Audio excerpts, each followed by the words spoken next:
Hi viewer சூப்பரான அப்படியே difference. ஒரு பக்கம் பார்த்தீங்கன்னா நம்ம அந்த கார்த்தி வந்து சொன்ன மாதிரியே நினச்ச மாதிரியே வந்து செஞ்சுட்டார். ஏன்னா வந்து ரேவதி வந்து ஃப்ளைட்லேருந்து இறங்கி வந்துட்டாங்க. அதே மாதிரி சாமுண்டீஸ்வரி கிட்ட போய் வந்து பேசுகிறாங்க. அம்மா நான் இது மாதிரி போகலம்மா, என்னை மன்னிச்சிருங்கம்மான்னு சொல்லி. என்ன ரேவதி, என்ன பைத்தியம் பிடிச்சிருச்சா, ஏன் இப்படிலாம் பேசிக்கிட்டு இருக்கேன், அப்படிலாம் கிடையாது, நீ போ ரேவதின்னு சொல்கிறாங்க. இல்லைம்மா நான் போகலம்மா, எனக்கு மனசே சரியில்லைம்மான்னு சொல்லிட்டு ரேவதி சொல்கிறாங்க. ரேவதி சொல்கிறத கேட்டு சாமுண்டீஸ்வரி அதிர்ச்சி அடைஞ்சிட்டாங்க. அது மட்டும் இல்லாமல் சந்திரகலா கிட்ட போய் ஏன் சித்தி இப்படிலாம் பண்ணுறீங்க அப்படின்னு சொல்லிட்டு ரொம்பவே பேசுகிறாங்க. அதுக்கு முன்னாடி கார்த்தி பார்த்தீங்கன்னா வந்து நம்ம ரேவதி கிட்ட எல்லா உண்மையும் சொல்லிடுறாங்க. இது மாதிரிலாம் வந்து பண்ணது எல்லாம் யாருன்னு பார்த்தா உங்கள் சித்தி தான். உங்கள் சித்தி தான் வந்து இப்படிலாம் பண்ணுறாங்க, வேறு யாருமே கிடையாது.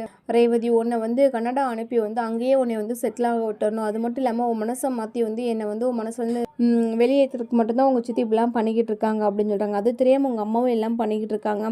ஏன்னா வந்து பாஸ்போர்ட் நீ போகிறது மட்டும்தான் உண்மை, வரது பாஸ்போர்ட் எல்லாமே டூப்ளிகேட் அப்படின்னு சொல்லிட்டு எல்லா உண்மையும் நம்ம கார்த்தி சார் சொல்லிடுறாரு.